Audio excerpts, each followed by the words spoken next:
अथ ऋग्वेदे षष्ठाष्टके चतुर्थोऽध्यायः। वावतः पुरो वसो वयमिन्द्रप्रणेतः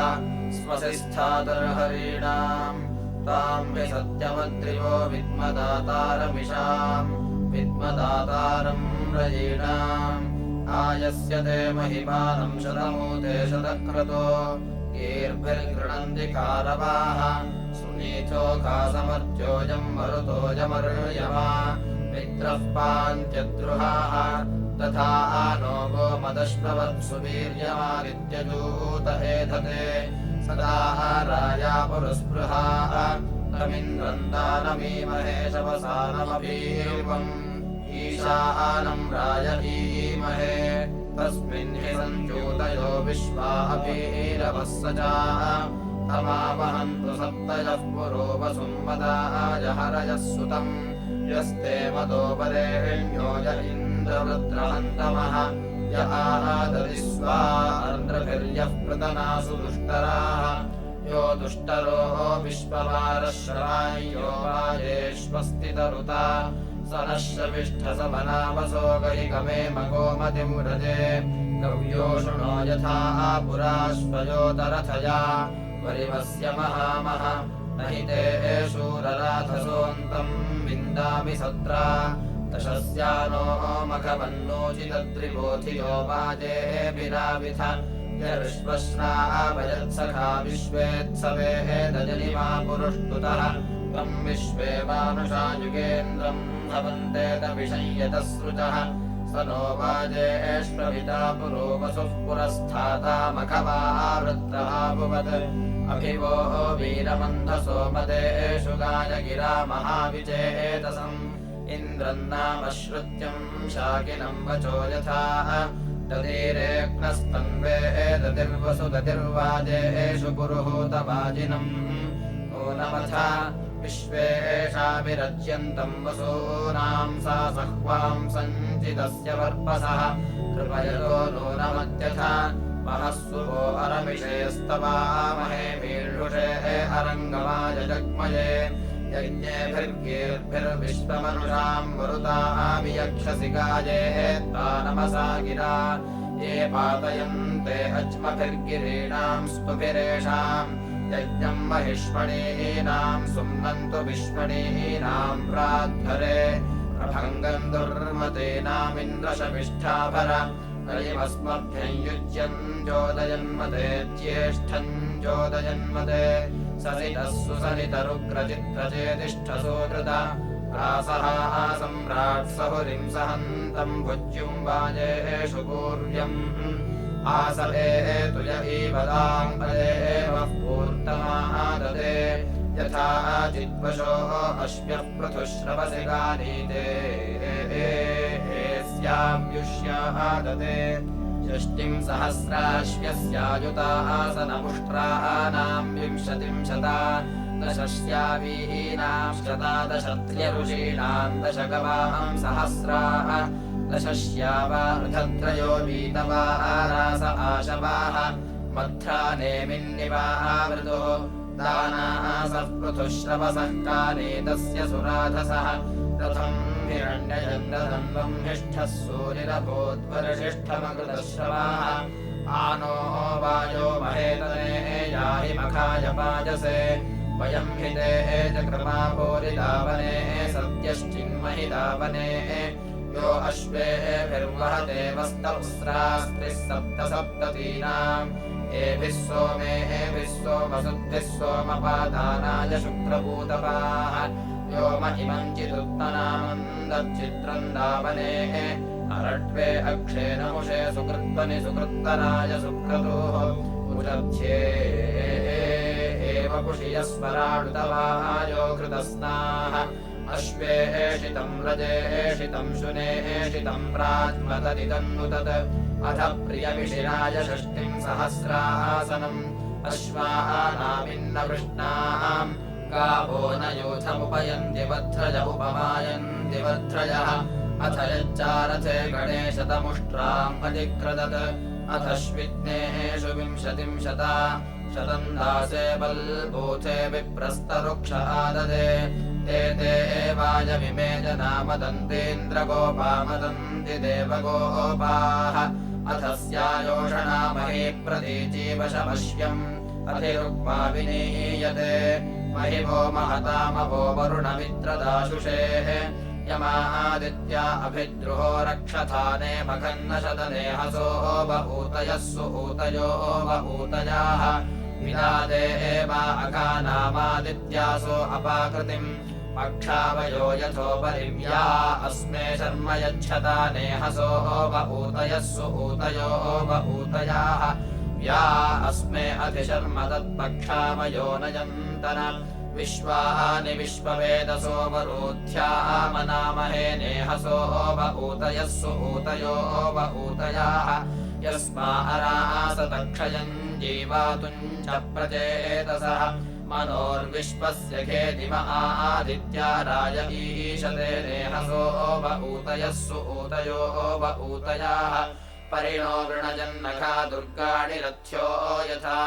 स्यामेदिन्द्रस्य शर्मण्यादित्यानामुदावस्य नेहसो बहूतयः सुहूतयो बहूतयाः परिहृते दनाजनो युष्मादत्तस्य वायते देवा अदभ्रमाशवो यमादित्या अहेतना नेहसो बहूतयः सुहूतयो बहूतयाः नरन्दिग्मञ्चनत्यजो रद्रासदभितम् गुरु यस्माशर्म सप्रथ आदित्यासो अरात्वमनेहसो बहूतयः सुहूतयो बहूतयाः युष्मे देवा अपिष्मसि युध्यन्त इव वर्मसो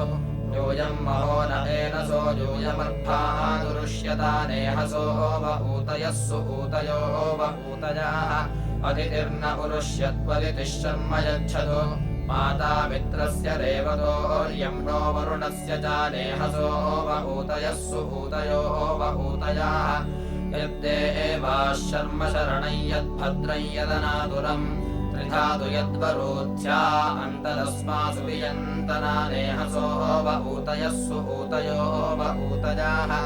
आदित्या अपहिक्षताधिकूलादिवस्पशाः सुतीर्थमर्वतो यथा नुनो नेषथा सुगमनेहसो बहूतयः सुहूतयो बहूतयाः नेह भद्रम् रक्षस्विनेनाभयैनोपया उत कवे च भद्रम् धेनवे वीराजश्रवस्य ते नेहसो बहूतयः सुहूतयो बहूतयाः यदाभिर्यदपीज्या अन्देवासो अस्ति दुष्कृतम् त्रितेरद्विश्वमाप्य आरे अस्मद्दधातना नेहसो बहूतयः सुहूतयो बहूतयाः यच्चकोषु दुष्पप्ने यच्चास्मे दुहितर्दिवः त्रिताय तद्विभावर्याप्त्याय परावः नेहसो बहूतयः सुहूतयो बहूतयाः निष्कम्बाका कृणपते स्रजम् वा दुहितर्दिवः त्रिते दुष्पप्न्यम् सर्वमाप्त्ये परितत्त्वस्य नेहसो बहूतयः सुहूतयो बहूतयाः तदन्नाय तदपसेतम् भागमुपसेदुषे त्रिताय चत्पिताय चोषो दुष्पप्न्यम् वः नेहसो बहूतयः सुहूतयो बहूतयाः यथा कलां यथा शफं यथर्णम् सन्नयामसे एवा दुष्पप्न्यम् सर्वमाप्त्ये सन्नयामस्य नेहसो बहूतयः सुहूतयो बहूतयाः अतीष्माद्यासनामजा भूमानागसो वयम् उषो यस्माद्दुष्पप्न्यादभैष्मा पतदुच्छत्पनेहसो बहूतयः सुहूतयो बहूतयाः स्वादोरभक्षिवयसः सुमेधा स्वाध्यो वरिवो वित्तरस्य विश्वेयम् देवा उत मर्याः सोमथु ब्रुवन्तो अभिसञ्चरन्ते अन्तश्च प्रागा अतिर्भवास्य वयाता हरसो दैव्यस्य इन्दविन्द्रस्य सख्यञ्जुषाणश्रौष्टे मधुरमनुराजरथ्याः अपामसोममृताः भूमागन्मज्योतिरभिदाम देवान् किन्नो नमस्मान् कृणपदरादिः किमुधूर्तिरमृतमर्त्यस्य शन्नो भवहृदः पीत इन्दो विदेव सोमसूनवे सुषेमाः सखे एव सख्य पुरुषम् सतीरः प्रणआयुर्जीवसे सोमतारीः इमे मापीता यशस उरुष्य वोरथन्नगावः समनाः पर्वसु ते रक्षन्तु विस्रसश्चरित्रादुतमाश्रामाद्यमयन्विन्दवः अग्निन्नमामथितम् सन्ति देवः प्रदक्षय कृणुहिवस्य सोनः अथा हि ते मद आसो ममन्ये रेवाङ्गिव प्रतरा पुष्टिमच्छा शिरेण ते मनसा सुतस्य भक्षेमहि पित्यस्येव राजः सोमराजन् प्रणहायोंशितारेरहानेव सूर्यो वासराणि सोमराजन् मृळयान स्वस्तिरवस्पतिरुरत्यास्तस्य विद्धे अलर्तिलक्षमुत मञ्जुरिन्दो मानो अर्यो अनुकामम् परादाः त्वम् हिनस्तम्बः सोमगोपा गात्रे गात्रे निशसत्थाः नृदक्षाः यत्ते वयम् प्रमिनामौ रतानि स नो मृळसुषखादेवस्याः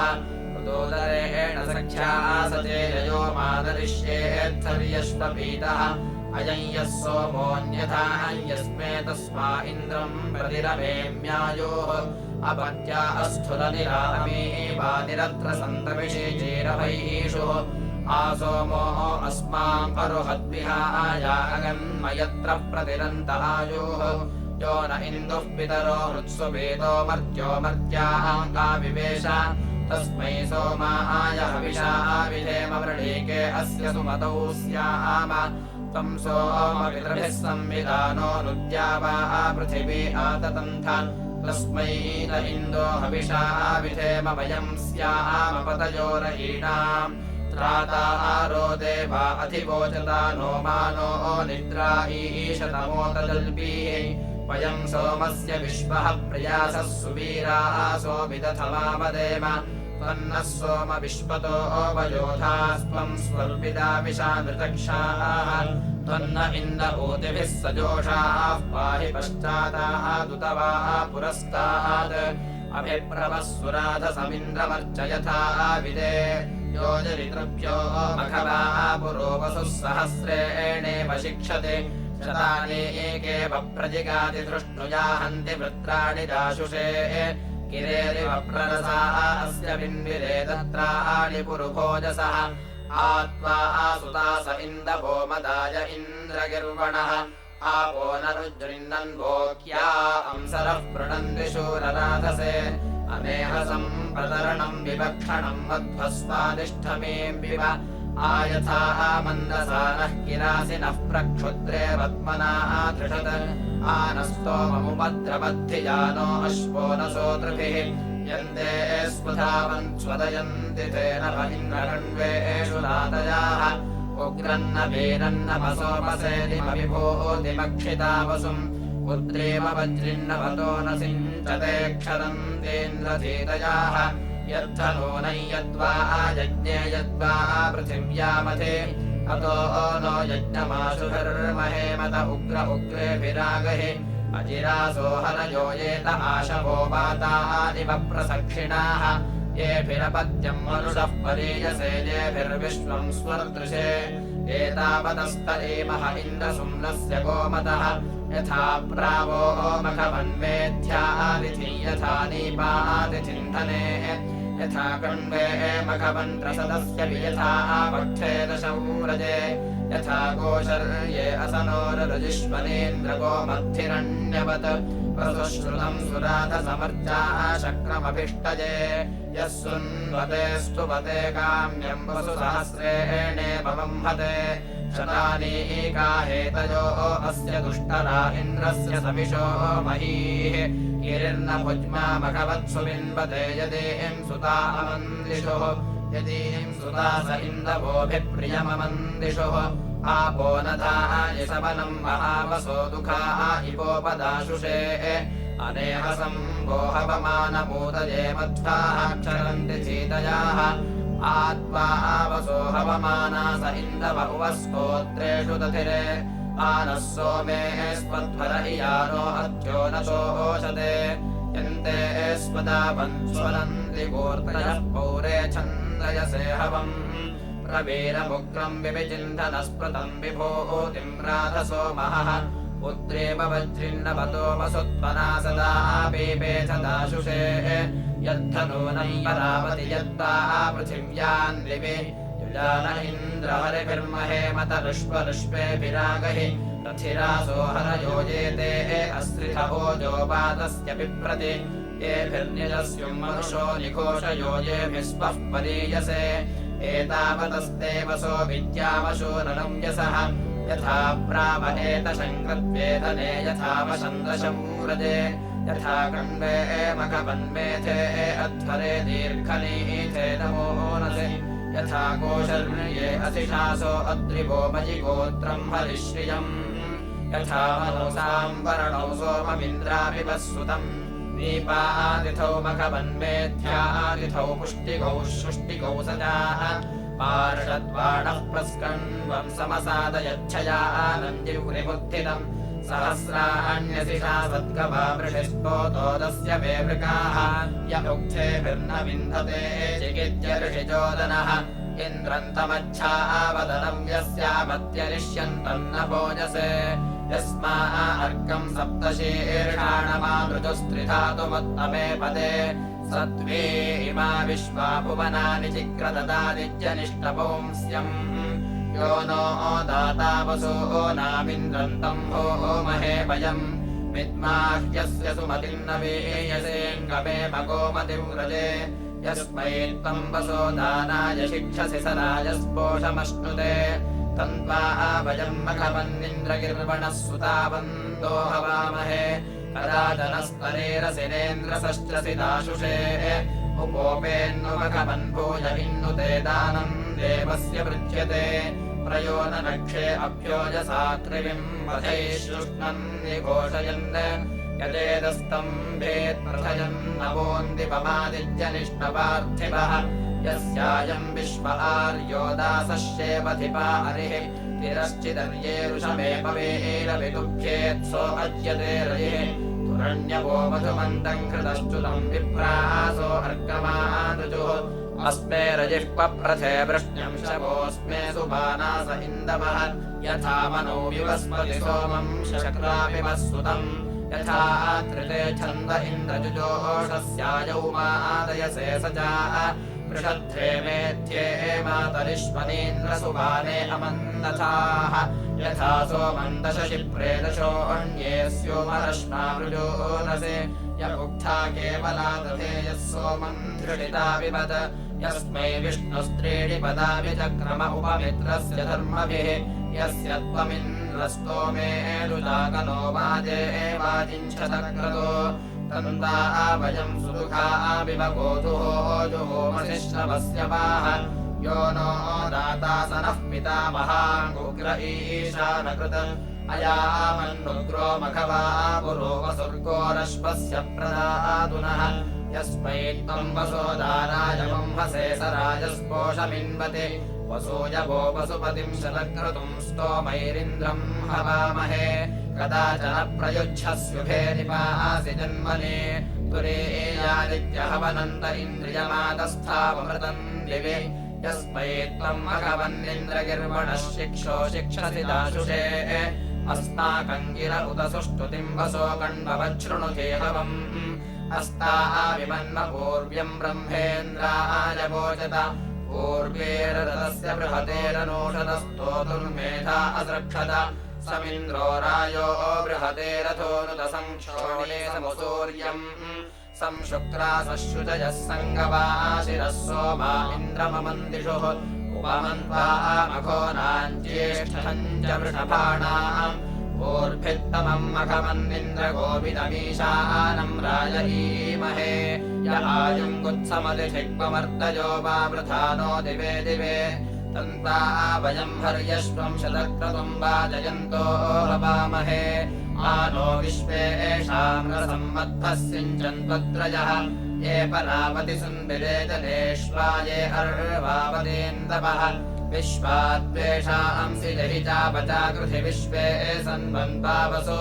शीष्टे शुचित्ते मधिरासो वंशवो यत्रासोमस्य तृम्पसे इन्द्रनेदेयनेदिः मितमेधाभिरोतिभिः आशन्तमशन्तमाभिरभिष्टिभिरास्वावे स्वाभिभिः आजितुरं सत्पतिं विश्वदर्शनिं कृधि प्रजा स्वाभगम् प्रसूतिराशते विरजेत उक्थिनः क्रतुं पुनतः यस्ते साधिष्ठोपसेते स्यामभरे सुते वयं होत्राभिरुतदेवभूतिभिः सवांसो मनामहे अहं हिते हरिवो ब्रह्मवाजयुराजीयामि सदोतिभिः त्वामि देवतममे समश्वयुर्गव्युरग्रे मचीनाम् एतत्त इन्द्रवीर्यं गीर्भिर्गृह्णन्ति कारवाः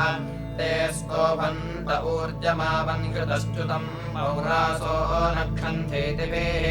नक्षन्त इन्द्रमवसे सुकृत्य याजेषां सुतेषु मन्दसे यथा संवर्ते अमदो यथा कृश एवास्मे इन्द्रमत्स्व आनो विश्वे सजोषसो देवासो कन्तनोपनः वसवो रुद्रा अवसेन आगमन् शृण्वन्तु मरुतो हवम् पूषा विष्णुर्हवनं मे सरस्वत्यवन्तु सप्त सिन्धवः आपो वातः पर्वतासो वनस्पतिः शृणोतु पृथिवी हवम् यदिन्द्रराधो अस्ति देमाघो नमखवत्तम तेन नो बोधिसधमाद्यो वृथे भगो दानाय वृत्रहन् आदिपते नृपते त्वमिद्धिनो वाज आवक्षि सुक्रतो वीतिहोत्राभिरुतदेववेदिभिः सवांसो विशृण्विरे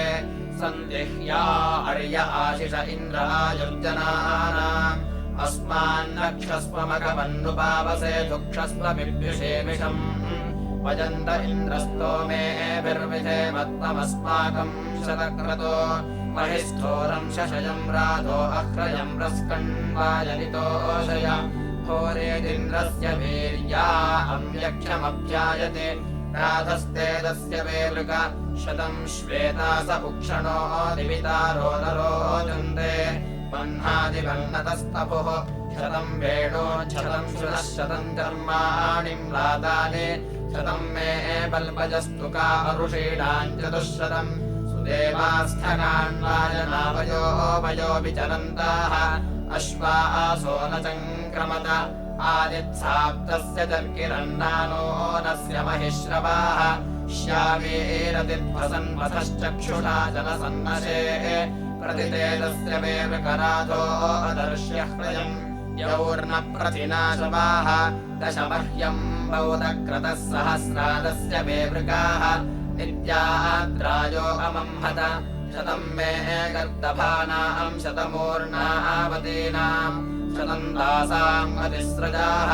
तत्रो अभिप्राणीयतभूतकृता ईव्यक्ता अश्वानामिन्नयोध्याम् अते जगदिष्टिलितुर्हौ यवाट्स सुभद्रथः अग्निः शुक्रेण शोचिषा बृहत्सोरो अरोचत दिवि सूर्यो अरोचत युवन्दे एवाक्रतुना पूर्येण युक्ता रथेन तविषय्यजत्रा आगच्छतन्नासत्याशचेभिरिदम् तृतीयम् सवनम् पिबाथः युवान् देवास्त्रय एकादशासः सत्याः सत्यस्य ददृशे पुरस्तात् अस्माकै यज्ञम् सवनम् युषाणापातम् सोममश्विनादीत्यग्नेत् पनाय्यन्तदश्विना कृतम् वा अमृषभो दिवो रजसः पृथिव्याः सहस्रं शंसा उत एकविष्टौ सर्वाङ्गित्ताम् उपजाता पिबध्यै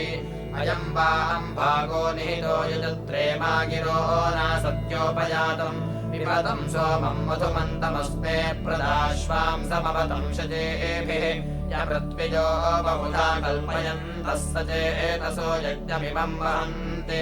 यो अनुचानो ब्राह्मणो युक्तः आसीत् कास्मित्तत्र यजमानस्य संवित् एक एवाग्निर्बहुधा समित्थ एकः सूर्यो विश्वमनुप्रभूतः एकैवोषाः सर्वमिदम् विभात्येकम् वा इदम् विबभूव सर्वम् ज्योतिष्मन्तम् केतुमन्तम् त्रिचक्रम् सुखम् रथम् सुषदम् भूरिवारम् चित्रामखायस्य योगेऽधि जज्ञेतम् वाम्भुवे अतिरिक्तम् विबध्यै इमानि वाम्भागधेयानि सस्रत इन्द्रावरुणा प्रमहे सुतेषु वाम् यज्ञे यज्ञे हसवनापुरण्यथो यत्सुन्वते यजमानाय शिक्षथः निश्चिध्वरेरोषधीराप आस्तामिन्द्रा वरुणा महिमानमाशत यासिस्रतो रजसः पारे अध्वनो ययोः शत्रुर्न किरादे एव ओहते सत्यन्तदिन्द्रावरुणा कृशस्य वामध्वपूर्मिन्दुहते सप्तवाणीः ताभिर्ताश्वां समवतं शुभस्पतेयो वामदब्धो अभिपादिजित्तिभिः कृतपृषः सौम्या जीरदानवः सप्तस्वसारः सदनऋतस्य याः वामिन्द्रावरुणा कृतश्च्युतस्ताभिर्धत्वय्यजमानाय शिक्षतम् अवोचाममहते सौभगाय सत्यम् द्वेषाभ्याम् महिमानमिन्द्रियम् अस्मान् स्विन्द्रावरुणा कृतश्च्युतस्त्रिभिः साप्तेभिरवतम् शुभस्पती इन्द्रावरुणाय दृशिभ्यो मनीषाम् वाचो मतिम् श्रुतमदत्तमग्रे यानि स्थानान्यसृजन्तधीरायश्चन्तन् दानास्तपसाभ्यवश्यम् इन्द्रावरुणासौ मनसमदृप्तम् राजस्पोषम् यजमानेषु दत्तम् प्रजाम् पुष्टिम् भोतिमस्मासु दत्तम् दीर्घायुत्वाय प्रतिरतम् न आयुः अग्रायाह्यग्निभिर्होतारन्ता वृणीमहे आत्मामनक्तु प्रयता हविष्मते यजिष्ठम् बर्हिरासदे अच्छाहित्वा सहसः सूनो अङ्गिरसृजश्चरन् यध्वरे ऊर्जो न पादम् कृतकेशमीमहेऽग्निम् यज्ञेषु पूर्व्यम् अग्ने कविर्वेधासि होता पावकयक्ष्याः मन्द्रो यजिष्ठो अध्वरेष्वेड्यो विप्रेभिः शुक्रमन्नभिः अत्रो खमावहोषतो यविष्ठ्यदेवाम् अजस्रवीतये अभिप्रयांसि सुजितावसो गहिमन्दस्वधेतिभिर्यतः त्वमित्सप्रथा अस्यग्नेत्राररुदस्कविः त्वाम् विप्रासः समिधानदीति विवासन्ति वेधसाः शोचा शोचिष्ठदीतिः विषेमयोरास्वस्तोत्रे महांसि देवानाम् शर्मन्मम सन्तु सूरयः शत्रूषाः स्वग्नजाः यथा चित्कृद्धमतसमग्ने सञ्जोर्वशिक्षमे एवादहमित्रमहोजो अस्मद्धृग्दुर्मन्मा कष्टवेनते मानो मर्ताय रिपवे रक्षस्विने माघशंसाय रीरथः अस्रे दद्भिस्तरणिभिर्यविष्य शिवेभिः पाहि पाजुभिः पाहि नो अग्न एकया बाह्यो उदद्वितीयया पाहि वीर्भिस्तिसृभिरोर्जाम्बते पाहि च तसृभिर्वसो पाहि विश्वस्माद्रक्षसो अरावणः प्रस्मवाजेषु नो वा तामिद्धने तिष्ठन् देवतादय आपिन्नक्षामहे वृथे आनो अग्ने वयो वृथम् प्रजिम्बावकशंस्यम् रास्वाचन उपमादे पुरुस्पृहम् सुनीते स्वयशस्तरम् येन पुंसामृतना सुशर्धतस्तरम् तो हर्य आदिशाः सत्त्वन्नो वर्धप्रयसा शजीवसो जिन्वाधियो वसुविदाः शिशानो वृषभो यथाग्निशृङ्गेत विद्वद दिग्मा अस्य हनवो न प्रतिधृषे सुजम्भः सहसो यहुः न हि ते अग्ने वृषभः प्रतिधृषे जम्भासो यद्वितिष्ठसे सत्त्वन्नो होतः सुहुतम् हविष्कृतिवम् स्वानो भार्या पुरु शेषे वनेषु मात्रोः सन्तामर्ता स इन्दते अतन्द्रोऽहं यावहसि हविष्कृत आदित्येवेषु राजसि सप्तहोतारस्तमिदीळते त्वाग्ने सुत्यजमह्रयम् भिरत्स्यद्रिन्दपसा विशोचिषा प्राग्ने तिष्ठजनाम् हते अग्निमग्निम् वो अध्रिगुम् भुवेम वृत्तवर्हिषः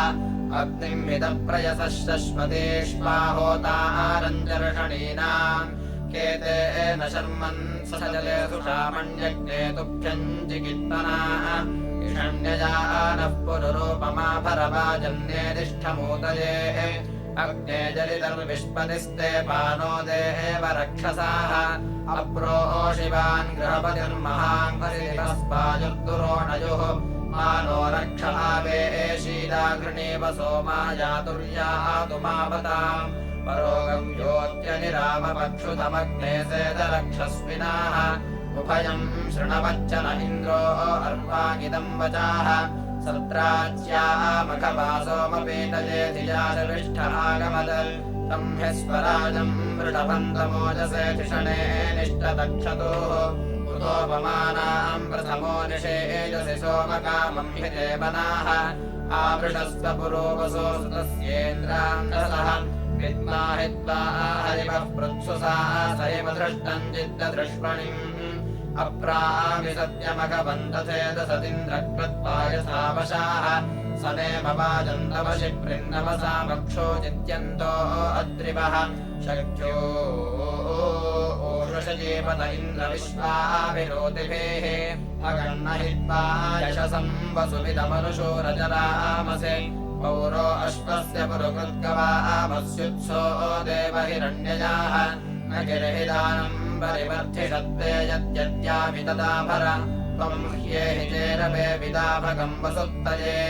उद्वा आवृषस्त्वमघवङ्गविष्टय उदिन्द्राष्टमिष्टये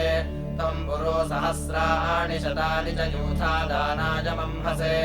आपुरन्दरम् च कृमविप्रवचस इन्द्रम् गायन्तो वसे अविप्रो वायतमिधद्विप्रो वेन्द्रदेवचाः सप्रममन्द्रध्वाजाशतक्रतो प्राचामन्यो अहंसन उग्रबाहुर्मृक्षकृत्वा पुरन्दरो यदि मे शृणवद्धवम् वसूयवो वसुपतिम् शतक्रतुम् स्तोमैरिन्द्रम् हवामहे न पापासो मनामहे नारायासो न जल्हवः यदिन्विन्द्रम् वृषणम् सदा सुते सखायम् गृणवामहे उग्रम् युजग्मप्रतनासु सासहि मृणकादिमदाभ्यम् वेदाभ्रमञ्चित्सनिता रथेतमो वाजिनय्यमिदो नशत् यत इन्द्रभयामहे ततो नो अभयम् कृते मघवञ्छक्थितमदन्न भूतिभिर्विद्विषो विमृतो जहि त्वम् हि राधस्पते राधसो महः क्षयस्यासि विधतः तन्तावयम् मघवन्निन्द्रगिर्वणः सुतावन्तो हवामहे इन्द्रस्पडुतवृत्रः परस्पानो वरेण्यः स नो रक्षषच्चरमम् समध्यमम् स पश्चात्पादुनः पुरः त्वन्नः पश्चादतरादुत्तरात् पुर इन्द्रनिपाहि विश्वताः आरे अस्मत्कृणुहिदैव्यम् भयमारे हेतेरदेवीः अद्याद्याश्वश्व इन्द्रत्रास्वपरेचनः विश्वाजनो जरितॄन् सत्पदे अहादिवानक्तम् च रक्षिषः प्रभङ्गेशोरो मघवादुपेमखः सम्मिश्लो वीर्यायकम् उपाते बाहो वृषणाशतक्रतो नियावज्रम् मिमिक्षतोः रो अस्मा उपस्तुतिम् भरतायज्जुजोषते उक्थैरिन्द्रस्य माहिनम्बयो वर्धन्ति सोमिनो भद्रा इन्द्रस्य रातजाः अयुजो असमो नृभिरेकः कृष्णीरजास्याः पूर्वेरतिप्रवावृते विश्वा जातान्योजसा भद्रा इन्द्रस्य रातजाः अहितेन चिदर्वता जीरदानुशिशासते प्रवाच्यमिन्द्रदत्तव वीर्याणि करिष्यतो भद्रा इन्द्रस्य रातजाः आयाहि कृणवामत इन्द्रब्रह्माणि वर्धना येभिः शविष्ठजाकनो भद्रमिह श्रवस्यते भद्रा इन्द्रस्य रातजाः धृषतश्च धृषन्मनः कृणोषेन्द्रयत्तम् तीव्रैः सोमैः सपर्यतो नमोभिः प्रतिभूषतो भद्रा इन्द्रस्य रातजाः अपजष्टजीषमो वदाङ्गि भवानुषः जुष्टे दक्षस्य सोमिनः सखायम् कृणुते युजम् भद्रा इन्द्रस्य रातजाः विश्वे एत इन्द्रवीर्यम् देवा अनुक्रतुम् ददुः भुवो विश्वस्य गोपतिः पुरुष्टुत भद्रा इन्द्रस्य रातजाः गृणेतदिन्द्रदेशव उपमन् देवतातले यर्थंसि वृत्रमोजसा शचीपते भद्रा इन्द्रस्य रातजाः समनेव वपुष्यतः कृणवन्मानुषायुगा विदेतदिन्द्रश्चेतनमलः श्रुतो भद्रा इन्द्रस्य रातजाः उच्चातमिन्द्रदेशव उत्पामुत्तमक्रतुम् भूरिगो भूरि वा पृथुर्मघवन्तव शर्मणि भद्रा इन्द्रस्य रातजाः अहम् च त्वम् च वृत्रहम् संयुज्यावसनिभ्यः अरादेवाजिदद्रिवो नुनो शूरमंसते भद्रा इन्द्रस्य रातजाः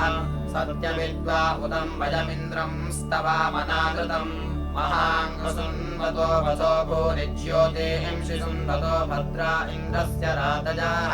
स पूर्व्यो महानाम्बेनः क्रतुभिरानजे यस्य द्वारा मनुष्पिता देवेषु धिय आनजे दिवो मानन्नोत्सदम् सोमपृष्ठासो अद्रयः मुग्धा ब्रह्म च शंस्याः स विद्वाङ्गिरोऽप्य इन्द्रोगा अवृणोदप स्तुषे तदस्य पुंस्यम् स प्रत्नथा कविवृथ इन्द्रो वाकस्य भक्षणीः शिवो अर्कस्य होमन्यस्पत्रागन्तवसे आदोनुते अनुक्रतुम् स्वाहा वरस्य यज्ञवः श्वाद्रमर्का अनूषतेन्द्रगोत्रस्य दावने इन्द्रे विश्वानि वीर्या कृतानि कर्त्वानि च यमर्का अध्वरम् विदुः यत्पाञ्चजन्यया विषेन्द्रे घोषा असृक्षत अस्त्रणाद्बर्हणा विपोर्यो मानस्य सक्षयाः यमुते अनुष्टुतिश्च कृषेतानि पुंस्याः प्रावश्चक्रस्य वर्तनीम् अस्य वृष्णो व्योदन उरुक्रमिष्टजीवसे यवन्नपश्वहादते तद्दधाना अवस्यवो युष्माभिर्दक्षपितरः श्याममरुत्वतो वृथे वडृत्तिया यथाम् नरक्वभिः शूरनो नुमः येषामेन्द्रत्वया आयुजा अस्मे रुद्रा मेहना पर्वतासो वृत्रहत्ये भरहूतौ सजोषाः यः शंसते स्तुवते धायि वज्र इन्द्रज्येष्ठा अस्माम् अवन्तु देवाः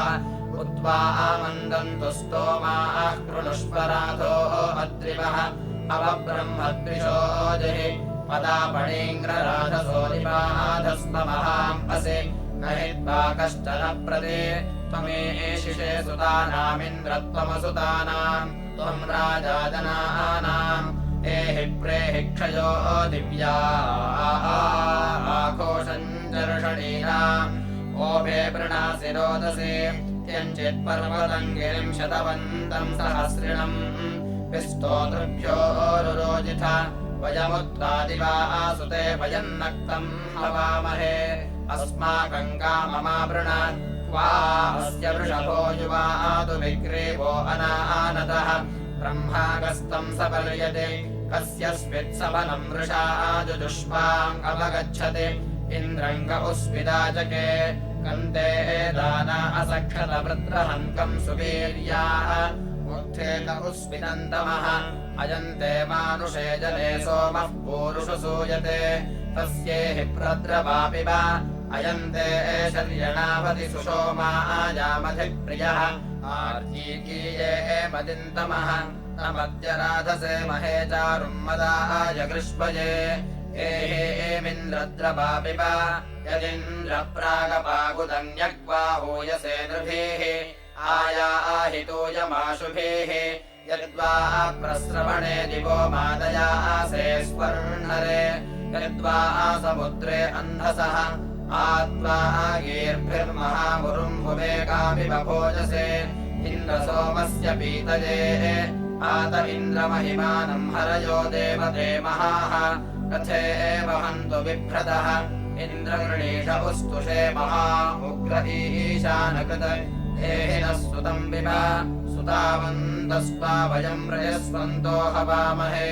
इदम् नो बर्हिरासते यच्चिद्धिरश्वतामसेन्द्रसाधारणस्तम् तम् वा वयम् हवामहे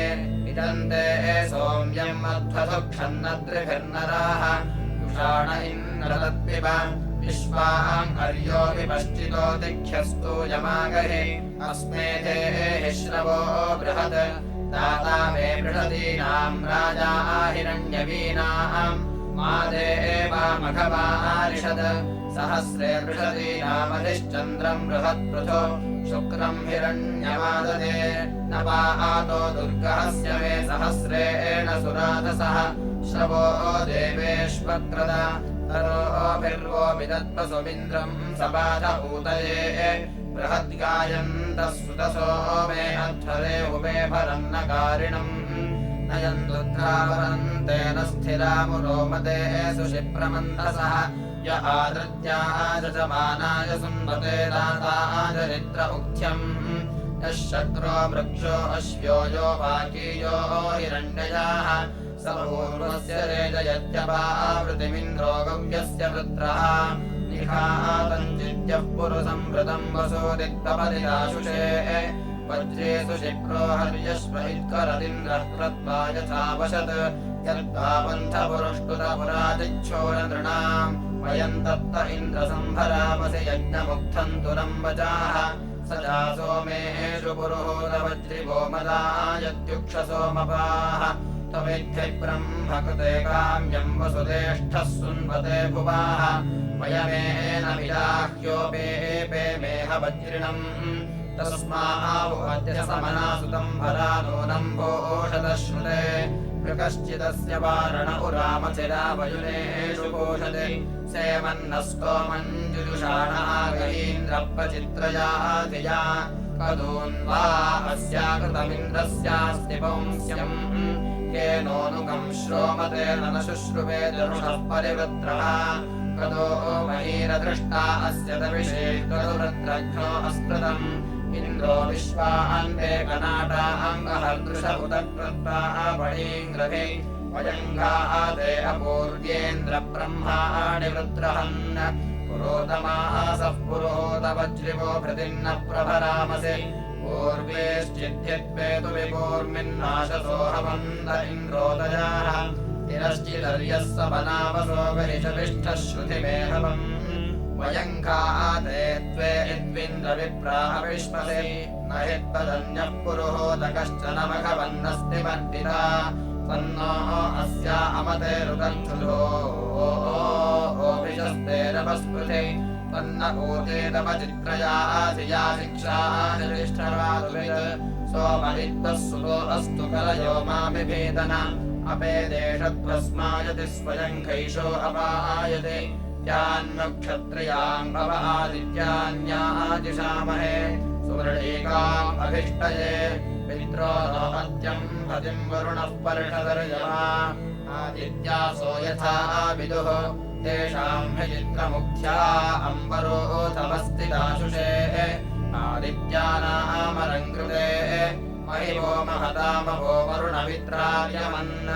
अवांस्यावृणीमहे जीवान्नो अभिधेदनादित्यासः पुरा हठात् क्रुद्धस्थः वनश्रुतः यद्वश्रान्ताय सुन्दते वरोऽथमस्ति यच्छन्तिः तेनानो अधिवोचत अस्ति देवा अम्भोरुर्वस्तिरत्नमनागसः आदित्या अद्भुतैरसः मानः सेतुः सुषेदजम् महे वृणक्तुलस्परे इन्द्र इद्धि श्रुतो वशे मानो मृजारिपूणाम् वृजिनानामविष्यवः देवा अभिप्रमृक्षत उदत्वामदिदेवह्यहम् देव्युपब्रुवे सुमृळीकामभिष्टये परिषिदीने गभीर आम् उग्रपुत्रेलिकाम् सतः माकिस्तोकस्य नोरिषद अनेहो न उरुव्रज उरोजिविप्रसप्तवे कृतितोकाय जीवसे ये मूर्धानाः क्षितेनामदब्धासस्वयशसः प्रदारक्षन्ते अद्रुहाः तेन आस्नो मृगाणामादित्यासो मुमोचत स्तेनम् बद्धमिवादिते अपोषुण इयम् शरुरादित्या अपदुर्मतिः अस्मदेत्वजघृषे